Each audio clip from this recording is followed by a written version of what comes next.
Meus amigos, aqui nós estamos começando o Papo Reto com Souza. E eu quero apresentar a vocês um grande amigo meu, que é o Leomário. Leomário, por favor, se apresente e apresente a sua empresa, né, meu irmão? Fala, gente, beleza? Meu nome é Leomário, eu sou de Salvador, Bahia. Eita, que bom. Aqui é vida boa, né? Aqui em Salvador, eu tenho estamparia, né? Chama Moon Rock Estamparia. E eu já trabalho na área de serigrafia há uns 20 e poucos anos. A gente não conta, né? A gente vai só dizendo que trabalha próximo dos 20 ou um pouco mais que 20, né? Mas eu trabalho na área têxtil, minha serigrafia é focada para a área têxtil. Então, tenho conhecimento nas outras áreas, mas como todo mundo de serigrafia, né, a gente conhece um pouco de cada área, mas existe uma área muito específica, que é, no meu caso, é a área têxtil, né? Meu irmão, o que você veio fazer nesse mercado? Como é que você chegou até aqui? Me explica isso aí. Então, Souza, é engraçado. Eu andava de skate, ando ainda hoje com esses pezinhos, né? Mas andava de skate e sempre que a gente ia para os lugares para andar, os amigos se encontravam, sempre tinha um ou outro que aparecia com uma camisa de uma marca diferente e eu olhava assim, pô, essa camisa é legal. Às vezes a gente não tinha grana para comprar a camisa daquela marca e fazer, porra, eu queria ter uma camisa dessa. E aí, conversando com um amigo meu, ele fez, ó, tem um cara na minha rua que pinta camisa. Aí ele falou, mas é tal pessoa? Eu conheço. Ah, pô, legal. Eu falei, cara, eu vou aprender a pintar camisa, fazer minhas próprias camisas. E aí, esse camarada meu falou, ó, vamos lá fazer a ponte com o cara. A gente conversou com ele, ele fez, não, ensina vocês. Na época, pra você ter uma noção, a gente revelava a tela no sol, com emulsão de bicromato, até hoje tem muita gente que usa ela, e usava tecido voal, não sei como é que vocês chamam aí, Não, voar mas era mesmo. um voal. É voal, né? Sim. E a gente usava esse tecido numa tela de madeira feita. A gente pegava a madeira e fazia o quadro e esticava ele na mão e grampeava. E aí eu lembro como hoje, a primeira vez que a gente conseguiu pegar uma marca na camisa, né? Fazer um desenho e modificar. A gente fez, aí um olhava para o outro e fez, cara, isso é mágica. Como é que alguém conseguiu fazer isso aqui? Ficou perfeito. Aí, a partir disso, só foi caminhando. Eu, muito curioso, né? Mas esse infeliz que colocou você, dá o nome dele, porque eu infeliz, né? O André. Pô, vai que o André tá assistindo aí, André hoje. Até hoje eu encontro ele e falo, ó, eu me meti nessa por causa de você, viu, bicho? Aí ele dá risada, ele fez, quando você comprar um barco e uma casa na ilha, você me avisa que eu vou lá curtir lá na sua casa, que, porra, ainda na serigrafia não cheguei nesse patamar, não. Mas um dia vai chegar, né, meu irmão? Escuta, mas Deus, voltando ao voal, e como é que você saiu do voal para o tecido técnico e passou a ter realmente uma serigrafia como você faz hoje? Qual foi a sua evolução dentro desse mercado todo aí? Isso é engraçado, porque assim, no início, como o André ensinou muito a gente, né, algumas coisas, ele diz assim, eu vou ensinar até onde eu sei, depois disso é com vocês.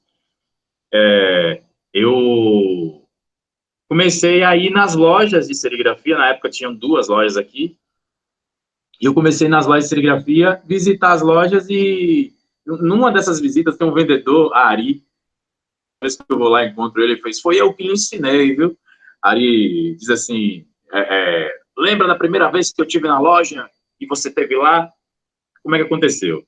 Eu fui na loja, a Ari era um vendedor lá, e aí eu lia muita coisa do jornal Serigráfico. Opa! As nossas referências aqui era a mídia que vinha de fora, a gente lia e via as matérias, porra, o cara trabalha com emoção, que o sensibilizante é em pó. Que tinta é essa que esses caras usam que fica emborrachado com esse aspecto? E a gente sempre fez isso, né? Você até deu uma sumida aí, viu, Souza? Tá me ouvindo? Tô te ouvindo, fica tranquilo. E aí eu fiz assim, bom, eu vou pesquisar isso. Aí eu ia com os encartes da revista ou do jornal, levava e mostrava, aí o cara olhava, isso é uma tinta, você tem que ter equipamento para mexer na tinta. Aí quando eu entro numa dessas lojas, o Ari, que era o vendedor lá, eu fiz, eu fui destemido a comprar tinta, eu não queria informação mais. Aí cheguei e fiz, tudo bem, eu vim comprar essa tinta aqui, é Plastisol Gel. e vim comprar essa tinta aqui. Que ousadia, Porque na época o Plastório era novidade, e eu cheguei como se fosse uma autoridade, né, que conhecia da tinta. coisa boa. Aí o cara fez, ele olhou para mim e fez, você vai fazer o quê, velho? Eu vou estampar tecido. Ele, sim, Plastório é para estampar tecido, mas você vai fazer que efeito? Aí me engasguei todo. Aí eu olhei, fiz, não sei, eu vou usar o Plastório. Você tem estufa? Eu fiz, não. Ele, você tem soprador térmico? Eu, não, eu tenho um secador de cabelo. Ele, não vou lhe vender a tinta, não. Hã? Não vai me vender? Não, não vou lhe vender porque você vai ter prejuízo, entendeu? E aí, falando sério, né? Vai ter prejuízo e não é assim, não. Se você quiser, primeiro dê uma lida, compre os equipamentos, eu vendo algumas coisas aqui, e aí depois você parte para a tinta. Porque eu vou estar lhe enganando se eu lhe vender isso. Eu, porra, voltei para aquele dia para casa, eu meio que contente e ao mesmo tempo frustrado, né? Porque eu, porra, o cara não deixou eu levar a tinta. E nessa época, a gente estampava na garagem de um amigo meu, que ele era, vamos dizer assim, era meu sócio, né? A gente pegava os serviços e fazia lá. Aí eu, Pedro, eu tenho uma coisa para te contar, Pedro. Eu fui comprar a tinta que a gente combinou, mas o cara não quis me vender. Ele, como assim? Não quis me vender, cara? Eu fiz, não, o cara não quis me vender, a gente vai ter que arranjar um jeito. Ele, não existe. Uma loja não vendeu o produto. Eu fiz, não, cara. O cara mandou a gente estudar mais. Ele, porra, bicho. Porra, pior que a gente não sabe nada mesmo, né? Eu fiz, pior que não. Ele fez, bom, vamos estudar mais um pouco. Aí eu comecei a estudar mais um pouco o processo de serigrafia, foi aí que a coisa começou a evoluir, e aí comecei a entender. Uma coisa que me ajudou muito, além da revista, foi os boletins técnicos, porque na época não tinha vídeo, nada desse tipo. Então eu lia muito boletim técnico, e as informações que tinha no boletim técnico era como se fosse a Bíblia, né? Que o cara, um religioso e a Bíblia, que segue, arrisca aquilo ali. Então foi uma coisa que ajudou muito, e a gente começou a ter parâmetro do que tinha que ser feito da forma correta. Perfeito. E, ó, tem que seguir assado. Do jeito que você colocou aí, então, de uma certa forma, o Jornal Serigrafo foi útil a você. Muito. Não só a mim, acho que a todo mundo. Pelo menos as pessoas ao meu redor têm como referência. Eu lembro que isso é uma coisa engraçada. Essa fase que eu estou te contando da minha vida foi quando eu comecei, junto com um amigo meu aqui da rua e todo esse processo. Mas para eu, além do que eu já sabia, melhorar, eu tinha que colocar tudo aquilo em prática. Como eu não tinha o dinheiro para comprar os equipamentos e as ferramentas, eu tinha que entrar para o mercado de trabalho.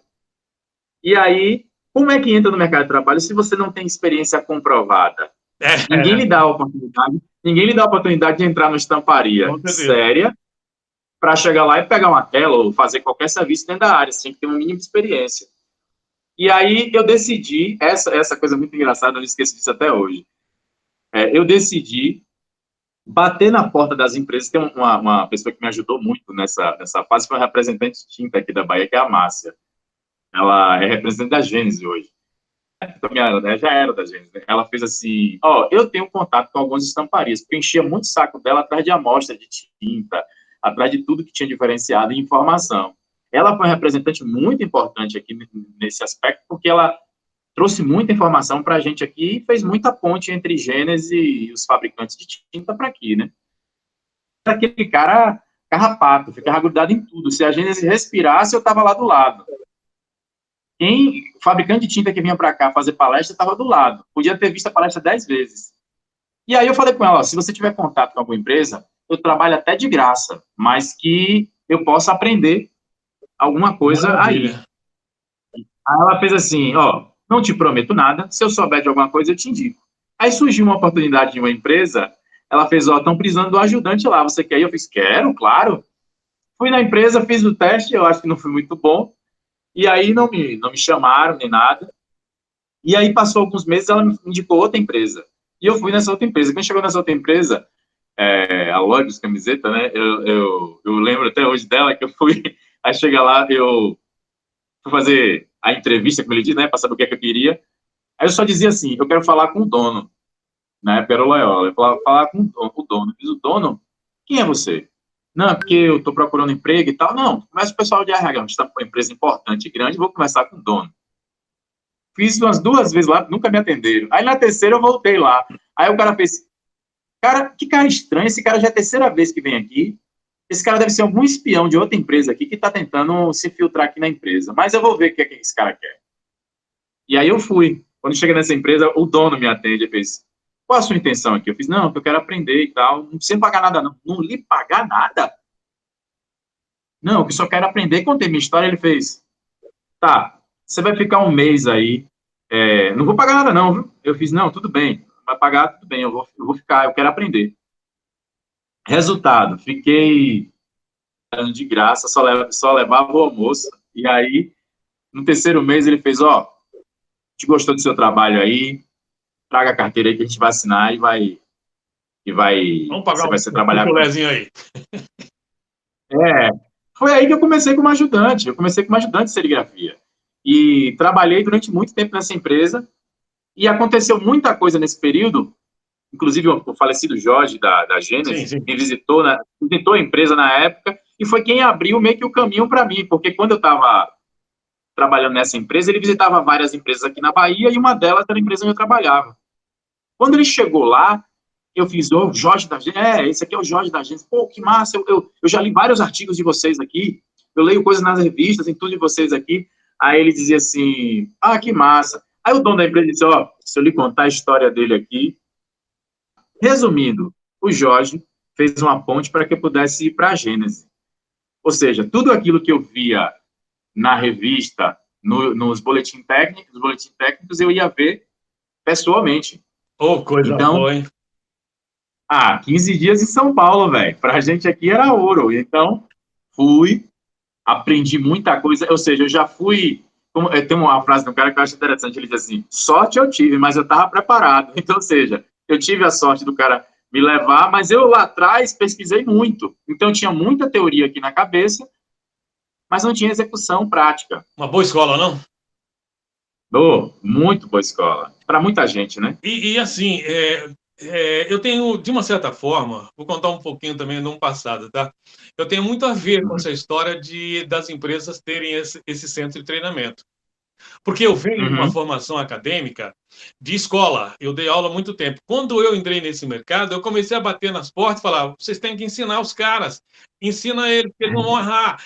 Aí muitos deles, obviamente, me puseram para fora, pegaram pelos colarinhos e me botaram na rua, né, meu? Não, tem uns caras meio bravos aí, que eu não vou dar nome, não, mas a coisa era séria. De tanto eu falar com eles, eles começaram a entender que se fizesse um centro de treinamento, o produto não se perdia e você ficava na mão deles. Olha bem a história onde vai parar. Ah, E você foi um desses que se aproveitou desse negócio, porque a Gênesis encarou. Aí, se for colocar nome, você vai colocar TechScreen, Gênesis, Tremplast, todo mundo, de repente, começou a fazer sem treinamento, inclusive as empresas de máquina. As máquinas de impressão digital, tudo estão aí com centro de treinamento. Mas olha aí, você se beneficiou de um negócio legal, cara. exatamente. E, na verdade, é essa iniciativa que tem que existir no mercado, de poder fazer isso, de ter. Porque, assim, e isso que você falou é legal, esse gancho. Você tem referência teórica do que você leu numa revista, mas é muito importante que você tenha a prática. Com Isso certeza. que uma referência até alemã, que eles chamam Theoprax, né, que é a teoria e a prática junto, para que você possa executar tudo que você viu e da forma correta. Sim, sim. E você, assim, graças a Deus, hoje, o mercado, todas as empresas se oferecem a isso. E pegaram profissionais de qualidade para poder ensinar isso aí, óbvio. Se nós voltarmos no Sim. tempo, lá quando eu comecei nesse mercado, aqui colocando o jornal no mercado, o porquê que eu fiz isso daí? Eu fui fabricar máquina gráfica, ou melhor, máquina para serigrafia. E quando eu fui Uhum. pesquisar as informações, não existia informação no mercado. Que lâmpada que usava, que tecido que usava, qual a tensão que você dava. Isso daí era tudo segredo de Estado, como você também encontrou isso daí, com certeza. Com Ah, isso aqui é certeza. segredo. Ah, isso que não faz. Como é que você tira o fantasma? Com maisena. Ah, isso aqui é segredo. Mas maisena ou não, cascorês ou não, sol ou não, o mercado andava, mas andava de uma forma muito empírica. Você lembra disso? Hoje, Exatamente. quando você bate nas portas das empresas, elas estão cobertas de razão, com técnicos bons e produtos de qualidade. Tudo isso evoluiu, você concorda? Exatamente. Inclusive, você falou isso, eu lembro a primeira vez que eu encontrei um cara que entendia de policromia, e na época eu não sabia, eu perguntei ao cara, velho, tem um negócio que eles chamam de quadricromia, a gente lia na revista dessa forma, então a gente falava dessa forma, não, mas é uma policromia. Mas quando é que diferencia uma quadricromia da policromia? Aí ficava aquele dilema. E aí eu disse assim, eu queria que você me ensinasse. O cara, não, cara, isso aí é complicado, tem que ter um negócio que chama fotolito, tem que ter um equipamento para fazer fotolito, e na época eu não sabia que existiam os birôs, né, para fazer os fotolitos. Sim, sim. Aí eu falava assim, pô, mas você tem a máquina? Ele tem a máquina, tem os contatos todos, mas é um negócio meio restrito, não é todo mundo que tem acesso a isso, não. E aí eu dizia assim, pô, então eu vou ter que correr atrás de outra forma. Nunca deixei de pesquisar, até hoje eu pesquiso, mas naquela época o acesso a isso era muito mais difícil. Então, assim, dos anos 2000, imagine para quem pegou os anos 80 até os anos 90, que era muito mais difícil. Sim. Tudo, na verdade, Leomário, tudo era segredo de Estado. Cada vez que você batia numa porta, a única resposta que você recebia era essa: segredo de Estado. Por isso que eu comecei o jornal, a intenção foi educar o mercado e continuo tentando fazer a mesma coisa. Levar informação quente para o mercado, uma informação de ponta, mas fazer com que os profissionais do mercado despertem a atenção para aprender, melhorar a qualidade deles. E isso, se nós voltarmos, começamos essa brincadeira aí em 94, para termos acesso em 95 colocar o jornal para andar. De 94 a 95, praticamente um ano, eu estava batendo de porta em porta e nego dando com a porta na minha cara. Não, que não precisa disso, não, que isso aqui é segredo de Estado. Segredo nada, não existe segredo. A partir do momento, isso é uma coisa bastante interessante que eu aprendi na prática. Quanto mais você ensina, mais você aprende. Exatamente. E essa cultura eu tentei colocar na cabeça dos empresários. Graças a Deus que escutaram, de uma certa forma, um foi copiando o outro e isso começou a andar. E hoje, vocês têm aí o mercado na mão de vocês, porque quando você bate o pé, rapidinho vem alguém falar com você, não vem? Exatamente, exatamente. Quer ver? Eu estava falando esses dias com o pessoal, falando sobre a dificuldade que a gente tinha de conseguir algumas matérias-primas. E aí você entra hoje na internet e digita tal matéria-prima, pum, em poucos minutos aparece 300 fornecedores, todo mundo preparado, já pronto, liga para você. Claro, óbvio, a internet facilitou muita coisa e os meios que a internet, as ferramentas que a internet proporciona, facilitou muito. Então, Sim. não vou estar naquela ideia do saudosismo de que, na minha época, a coisa era mais difícil. Não. Realmente era mais difícil, mas, assim, eram momentos diferentes, certo? E a gente soube lidar muito bem com as situações até chegar no período de hoje também. Como é que você Então, vê isso hoje? facilitou. A serigrafia se reinventa todos os dias, concorda? Ela nunca vai acabar e ela está sempre se reinventando. Como é que você vê hoje esses projetos que os meninos estão usando aí de indexação e o simulado? Você tem feito? Você gostou disso? Então, depois na internet eu até postei um vídeo, o Moacir fala muito desse vídeo, entrevista que eu fiz com ele, que é justamente sobre isso. Eu pesquisava muita coisa sobre simulado, porque quando chegou num ponto da policromia, que você faz, o que é policromia? É isso? Vamos fazer? Quais as possibilidades que eu tenho? Você tem essa possibilidade aqui? Pronto. Feita essa possibilidade, o que é que eu preciso mais? Isso, isso, isso? Pronto. Aí chega uma hora que acaba. Aí você faz, e agora? O que é que eu posso fazer para melhorar? O que é que tem de novo aí? Aquela pergunta, o que é que tem de novo aí? E aí, numa dessas brincadeiras, eu lembro quem? Um book da Fremplast. A gente viu um book da Fremplast com a estampa da Atlanta. Acho que nem existe mais essa estamparia. Sim. E aí, nesse book da Atlanta, tinha uma estampa de um pessoal da Coca-Cola. Era alguma coisa assim, na época. A policromia é essa aqui? Aí entrava isso que você disse aí, que é o segredo de Estado. O indexado, né?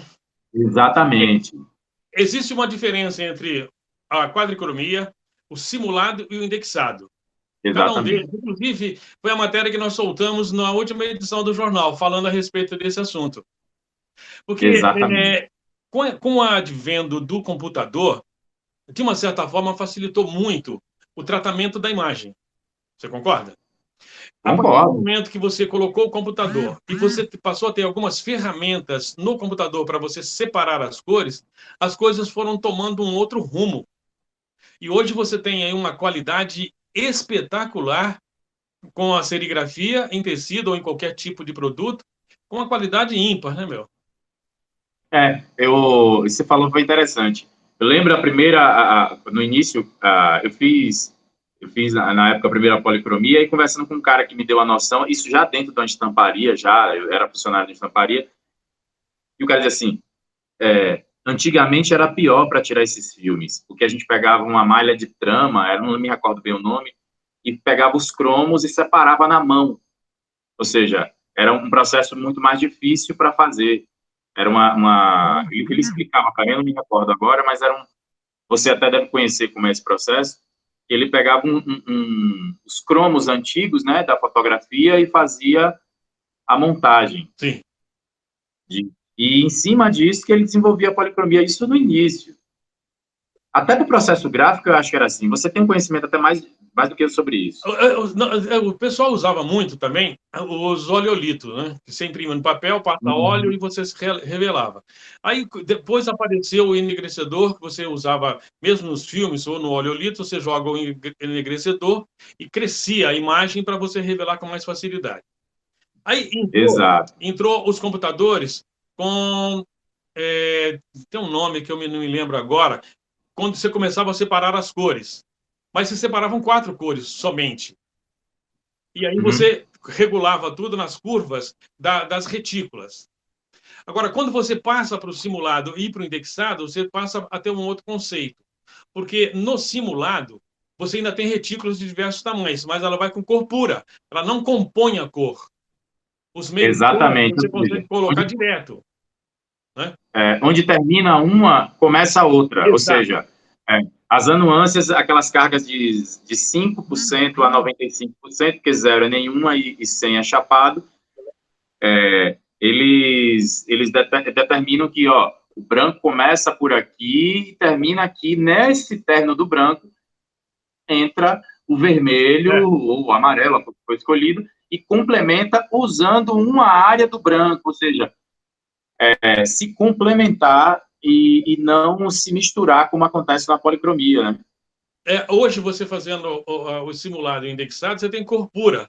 Você coloca o ponto, por exemplo, a retícula, na cor que você quer, que é vermelho, vermelho, preto, preto, amarelo, amarelo. Mas você põe puro.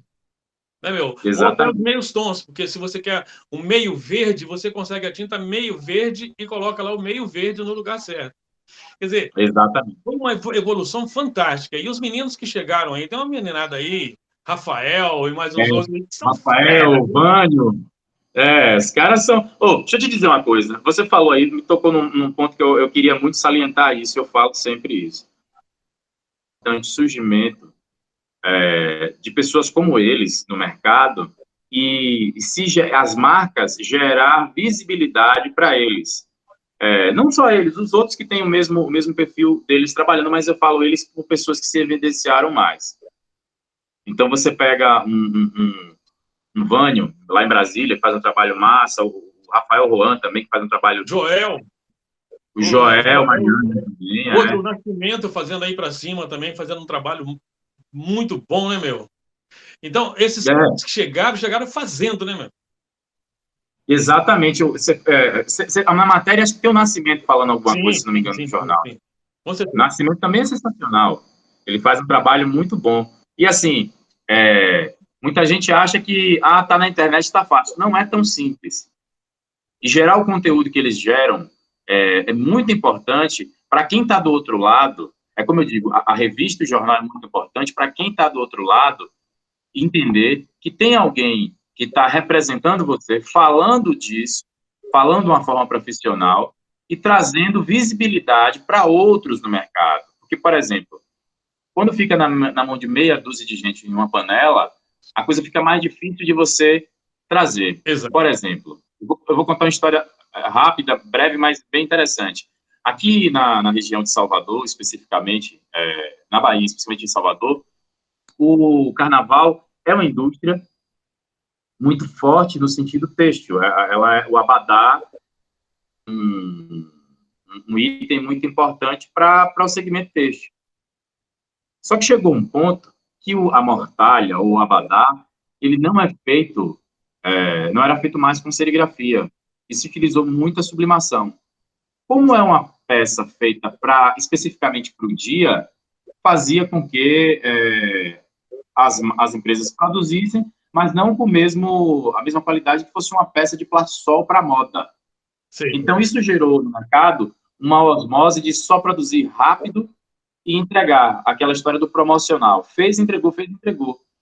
E deixou de se buscar itens novos, equipamentos novos, técnicas diferenciadas, e fez com que o profissional do lado de cá não conseguisse visualizar um outro mercado e ficar o cara só pensa assim, eu sou só um serígrafo que estampa aqui, tá massa. No sentido de Sim. produzir uma peça como arte. E quando você pega uma peça que tem um plastisol, uma técnica de plastisol, uma técnica de quadricromia, mesmo base d'água, e o cara consegue fazer isso da forma com excelência, além do profissional, ele tem uma visão artística da coisa. Sim, sim, sim. Seria uma peça para guardar, né? Não é somente para curtir o carnaval. Exatamente. Então o cara dizia assim, ó, eu tenho uma peça daquele evento, tal, foi muito bom, mas olha a qualidade disso aqui. Até o mais leigo dos usuários do Abadá e entender que aquilo foi feito de uma forma diferenciada, que é uma outra qualidade. Sim, sim. Então, começou a só focar nisso e fez com que a gente não tivesse acesso. Não que não tivesse acesso, mas que só se direcionasse a esse tipo de produto, esse tipo de trabalho, e se gerou uma quantidade de profissionais que entendem de outras técnicas menor, ou seja, você tem uma quantidade menor de pessoas que entendam de outras técnicas, diferente de algumas regiões. Baseado nessa afirmação sua, como é que você vê a sublimação em cima do mercado de serigrafia? Assim, eu não sou um cara bom para falar de sublimação, não por falta de entender do processo, mas de uma forma, até de certa forma, superficial, mas eu digo assim, que eu não sou muito fã da sublimação. A gente que trabalha com serigrafia tem a briga, né? Não, mas... Gosta muito da serigrafia. E isso, eu vejo, pelo menos aqui, a sublimação como uma ferramenta de complemento. Sim. Ou seja, ela é muito boa, a sublimação tem seu campo para operar, e opera muito bem. O Zé Roberto dizia assim, no dia que o cara inventar uma sublimação que faz estampe em fundo escuro, em algodão, ou qualquer outro tipo de substrato, a gente está todo mundo desempregado. O Zé tinha essa tirada maluca dele aí, realmente. Né? Mas... E assim, eu vejo a sublimação hoje como um apoio. Não vejo como um mercado concorrente.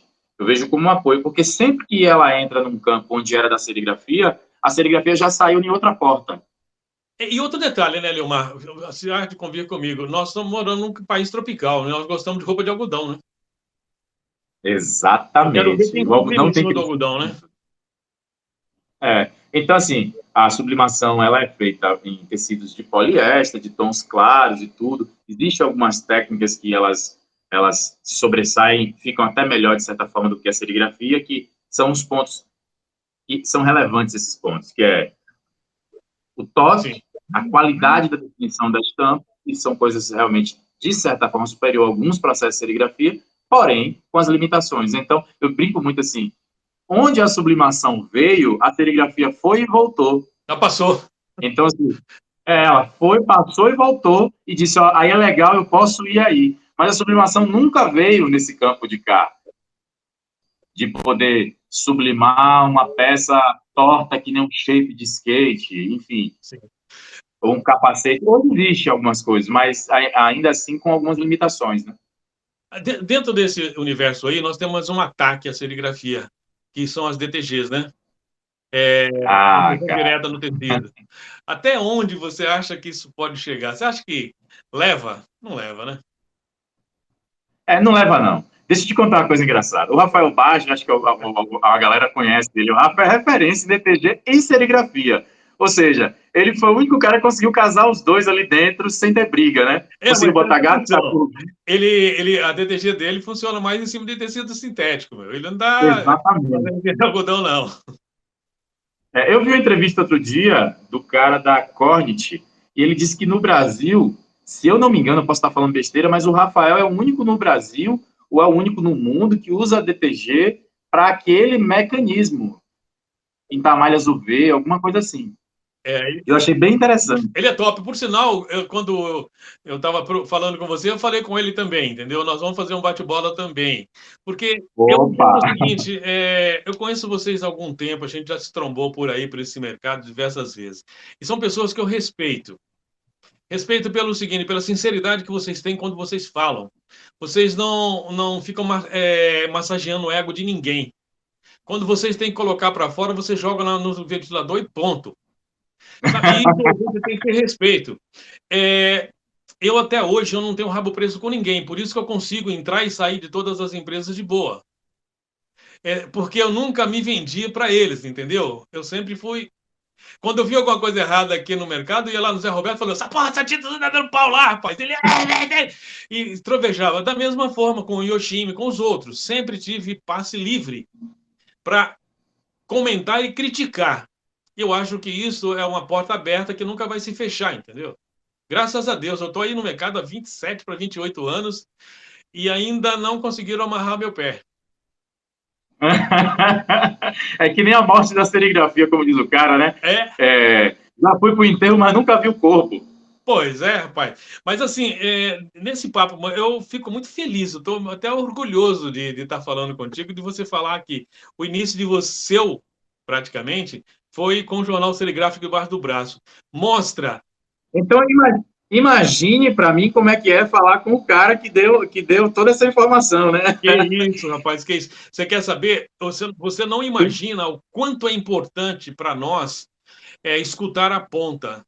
Eu sempre estive nas feiras, você sempre me encontrou nas feiras, sempre de cabeça baixa, escutando. Porque vocês são fonte de informação. As suas dificuldades é a minha matéria. A sua dificuldade Exato. é onde eu tenho que buscar soluções para te entregar na ponta. E é isso que a gente sempre procurou fazer, isento. Uma reportagem sempre isenta, nunca puxando a sardinha para um lado ou para o outro. O que o mercado precisa? Precisa de A. Então, vou entregar A mais um pouquinho de A. Sempre fizemos isso. E cada vez que nós escutamos uma pessoa como você, como eu te disse, respeito no mercado, todas as vezes que nós estivemos conversando, foi uma conversa muito interessante e eu aprendi algo. Eu aprendo sempre quando eu estou É conversando com as recíproco. pessoas. E isto me trouxe muita matéria. Muitas das suas dúvidas eu fui atrás e coloquei no jornal. Olha que interessante. Então, Não, perfeito. você bebeu na fonte que eu fui buscar. Mas você me deu, mas você me falou o caminho do rio. Agora, assim, para mim é um orgulho muito grande e você vê que minha história inicia por aí e continua andando por essa fonte aí.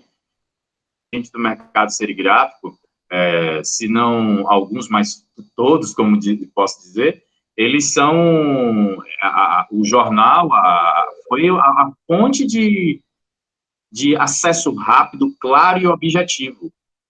O jornal, ele lia um artigo técnico e, ao mesmo tempo, ele visualizava um processo de assim, pô, isso aqui é fácil, não tem dificuldade de fazer isso aqui.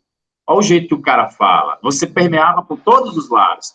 Falava com o cara que era dono da Atlanta Serigrafia, falava com o Yoshimi da Gênesis, e assim ia. E a gente conseguia fazer o mercado funcionar muito bem. Isso é muito importante. Eu fico orgulhoso. Eu fico orgulhoso em poder participar disso. Você, nesse projeto aqui, você é o primeiro. Você é pioneiro nesse projeto que nós estamos fazendo aqui. Eu não conversei com ninguém. Esse projeto se chama Papo Reto com Souza. E o Papo Reto é bem esse, assim, é descontraído, para a gente falar o que a gente pensa. Eu não estou aqui para vender esse produto. Se amanhã quiserem comprar, muito que bem, mas é para colocar no mercado exatamente isso que você está falando. Você pode falar de cadeira. Se os caras tivessem que começar hoje, você começaria? Começaria, cara. Eu gosto muito disso aqui, cara. Você daria para esses caras novos que estão procurando o que fazer no mercado, você falaria para eles que serigrafia é um bom caminho? Com certeza, sem dúvida. Porque é uma das coisas que eu comento muito aqui com a galera.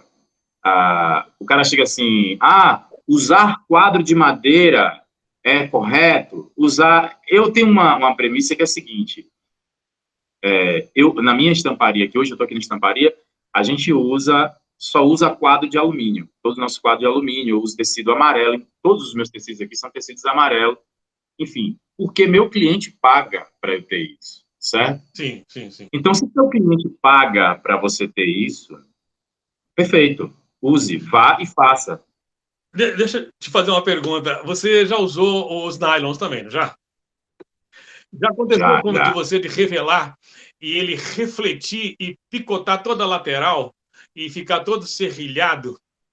Aí o pessoal não fica, que diabo que está acontecendo? Por que isso daqui? É somente por causa da bendita luz, né, meu? E os caras não entendem que existe um reflexo paralaxe, que ele bate e reflete lateralmente. Exatamente. E deixa eu te dizer, outro dia eu estava comentando sobre isso com o Tassis lá na HB. Opa! A gente estava, eu acho que você estava nesse dia.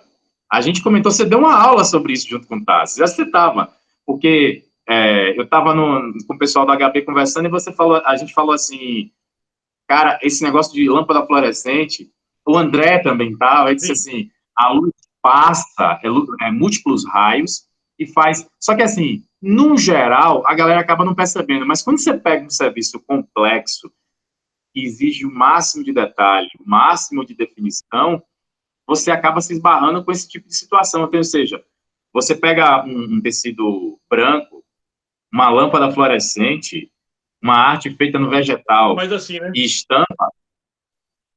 A luz reflete para tudo quanto é lado, que bate no fio, ela abre. Exatamente. Quando você pega no final e olha, faz, cara, que serrilha é essa aqui? Que efeito é esse aqui? Aí faz, cara, não sei o que é. E aí que entra a questão de todos os parâmetros estarem corretos, para na hora que você for fazer a correção, você já ter eliminado alguns problemas lá atrás, ou seja, se montando um carro e não soubesse que tem que botar a roda, não soubesse que tem que botar o volante, e assim sucessivamente. Aí, quando aparece um problema porque o carro não andou, o cara faz, cara, será que é o motor? Aí o outro diz assim, ou será que é a roda? Aí o outro olha para assim, não, nem é motor, nem é roda, cara. Isso é que vocês não botaram a direção no carro. Aí você começa a fazer e começa a dar uma dor de cabeça, porque você não entende do motor, aí não entende da roda, aí o que coloca a direção não casa porque não tem motor nem roda, coloca o motor, a roda, a direção, é o próximo passo que você tem que corrigir. Então é muito mais fácil você fazer isso. Eu Hoje uso é essa mais regra simples, aqui. né? Hoje você tem, além dos boletins técnicos, todas as empresas se propõem a ajudar, todas as empresas têm os profissionais para poder ir até você para solucionar o problema, né? Mesmo, estou cansado de ver isso daí, mesmo nessas turmas que estão se montando agora na internet, a camiseta ficou amarela, não sabe por quê. Caramba, por acaso você viu o alvejamento dela antes de você estufar? Não é a tinta que amarelou, é a bendita é, da lavagem dela que está gerando isso daí. Quando foi alvejada, gerando produto químico. Só que isso daí, como é que você resolve? Só com gente que sabe o que está falando. Porque quantas Exatamente. vezes você já estufou alguma camiseta, ela amarelou lá na ponta? E você fala, oh, meu Deus do céu, deu pau. Não, calma, calma. Precisa saber o início ao fim o processo, porque se você não souber, você vai cometer erro. Exatamente. Quer ver uma coisa? O Cândido é um parceirão meu aqui, pelo menos, acho que de muita gente que está ouvindo isso aí, que o Cândido faz equipamentos desde 1920, como diz um amigo meu, né? Ele está 1000 anos no mercado. E é um cara que, um dia, conversando com um amigo meu, ele fez, eu tô usando um flash core da Cândido aqui e tá queimando minha peça e não sei o que. É só você regular o tempo. Isso é uma bobagem, mas é só você regular o tempo. Ele, mas eu usava antes e não tinha. Aí a gente foi olhar o tecido que ele tinha. Ele tinha uma malha muito ruim. E aí eu falei, cara, com essa malha que você tem aqui, a responsabilidade não é do flash. É esse tipo de malha que você está usando. Quer ver uma coisa? Bota o soprador aqui na malha. É uma mistura de um algodão, não era um algodão, era um tecido sintético desses aí. Mas que dava uma aparência de um algodão e encolhia. E aí eu falando, velho, não, Não vai dar certo. Aí fui explicando para ele fase a fase, ele, cara, então vou ligar para o fabricante. Fiz, nem é ligar para o fabricante, porque o cara do tecido, ele fez tecido para você vestir. Ele não fez pensando, tal pessoa vai estampar. E o cara que fez o plastic ele fez, a intenção do cara é secar. Então, o meio termo entre secar e usar o tecido correto, quem define é você. Você define o tempo de luz que você vai dar. Então, mas aí a gente diz, mas isso é óbvio. Nem sempre é óbvio. A gente tem coisas que a gente acha que é óbvio e que pessoas que estão iniciando ou que já estão dentro do processo têm muita dificuldade. Leomário, vou falar uma coisa para você. Como te disse, eu aprendo sempre. Tem uma passagem que é curto e reto, tá? Eu dava aula no Senai de usinagem, as máquinas operativas. Um dia eu estava dando demonstração para a meninada, molecada, junto comigo, 16 anos, 15 anos ali. Quando eu estava mostrando para eles o processo, um deles falou, professor, se fizesse daquele jeito. Falou o que ele pensava. Eu não respondi, falei, dá um minuto aí. Terminei de explicar, pôs todo mundo para trabalhar e chamei o garoto e falei, me mostra o que você está falando. Um garoto de 15 anos, ele matou um negócio que eu já estava no mercado há mais de 30. Ele me mostrou uma visão que eu não tinha visto. A partir desse momento, eu passei a ensinar do jeito dele. Então, escutar os leigos, às vezes tem uma pergunta, uma coisa que diz o seguinte, uma pergunta idiota tem uma resposta idiota. Nem sempre. Nem sempre. Às vezes, essa idiotice é uma pergunta que todo mundo quer saber a resposta, só que ninguém tem coragem de perguntar. Isso que você disse aí é fundamental. É como o cara disse assim, não existe a pergunta boba, tem que ser feita a pergunta. E a partir dela que vai gerar toda dúvida ou toda resposta, porque às vezes o cara faz uma pergunta que gera uma dúvida.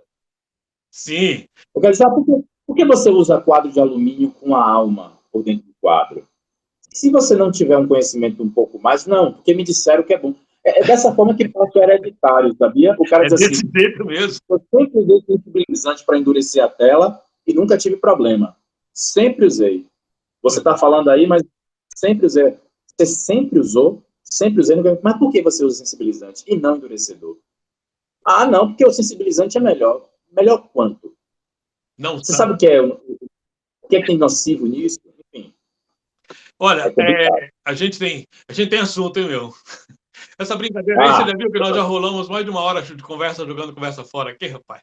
Mais de uma hora, eu tô olhando aqui agora, mais de uma hora. Isso daí é muito bom falar com você, cara, é muito bom mesmo, acho que foi um papo agradabilíssimo para mim. Você faz parte de vamos dizer assim, de algumas pessoas que eu respeito no mercado. E gosto de escutar mesmo. Pela sua disposição, pela sua alegria, você está sempre disposto e sorrindo sempre. Isso é bom, porque eu carrego um ditado comigo que talvez sirva para você. O meu sorriso, eu guardo para os meus inimigos, o meu choro só para os meus amigos muito íntimos. Por isso que entendeu? Então a gente tem que sorrir, porque o cara que é do adversário da gente, quando ele vê que a gente tá sorrindo, fala, bati nesse desgraçado, ele não cai nunca, deixa ele pra lá, vai embora. Desiste de bater. Deixa eu te contar uma coisa. Você lembra da última vez que a gente se encontrou em Fortaleza, mas teve uma vez que a gente estava em São Paulo, a última vez que a gente se encontrou em São Paulo. Você falou uma coisa, a gente conversando com o Léo, da Utian. Sim. Você deve... E aí você me apresentou ele me contou a história dele, eu conto a história dele para todo mundo, que eu falei, cara, eu não acredito. Esse é o cara da Utian, esse cara é sensacional. Ele é fantástico. A gente acompanhou muito no mercado. Aí eu virei para você, Souza, mas, porra, você conhece todo mundo, bicho? Eu falei, cara, a gente está nesse mercado há muito tempo. E aí você me deu uma luz de uma coisa, conversando depois que o Léo saiu, você falou assim, eu comecei a falar sobre carrossel, conversando com você, você falou assim, cara, mas isso não é muito difícil, não. É só entender a lógica disso aqui. A partir desse dia, quando eu voltei de São Paulo, eu vinha com isso na cabeça. Cara, isso não é muito difícil. É só entender a lógica. É fazer dessa forma. Eu acredito que até o final do ano, se as coisas caminharem como eu estou imaginando aqui, eu vou te apresentar um produto, eu vou apresentar um produto para o mercado e vai ser um negócio que o mercado não tem realmente. Eu vou te dizer assim, É um produto que, de certa forma, substitui o ajudante dentro da serigrafia na operação de secagem. Então, eu estou, assim, de uma forma resumida, acredito que se as coisas caminharem como eu estou imaginando, eu vou fazer um robô que vai até seguindo a pessoa e secando a peça. Olha que legal, que 10. No que você me falou, não seria tão difícil. E realmente, a gente chegou aqui e eu comecei, juntei uma empresa de engenharia, a gente começou a pensar em automação e tal, e a gente chegou a uma prototipagem aqui satisfatória. E aí agora vai para essa fase final, agora a montagem disso, como a gente vai fazer, mas os resultados apresentam muito. Você pode pegar no próprio FlashCore, tá? Que ele anda, robotiza ele que ele vai atrás de você. Mas aí que tá. O Cândido já fez. Eu não posso passar em cima do Cândido, como diz lá. Mas o que eu estou fazendo é um robô que anda pelos berços. Ele não fica preso nos berços. Ele anda atrás do cara igual um cachorro. Sai atrás do dono. Então, deixa eu te dar uma dica. Você pega mesmo o que anda em cima da mesa, que tá o carrinho que anda em cima da mesa, você coloca lâmpadas que apagam, ele vai atrás da outra. Então, sucessivamente, tá? A gente leva esse papo de outra hora. Não vamos descontar tudo num papo só, não. Não. Senão a gente dá dica para os outros. Cara, olha, Fechou, maravilha falar com você. Muito obrigado pela sua atenção, pelo seu tempo. Eu sei que você é um empresário responsável aí, ocupado. Desculpe ficar tomando todo o seu tempo aí, mas... Não, de forma nenhuma. É um prazer receber você. Os amigos, a gente recebe os inimigos, os amigos a gente abraça. Quando estiver em Salvador, eu vou tomar uma cerveja contigo aí. A hora, eu não bebo, mas eu fico olhando você beber. Não, a gente toma vinho então, pronto. Fechou. Estou lhe aguardando aqui. Um beijo no coração, meu irmão. Um beijo, um abraço a todos aí. Até Tchau. uma,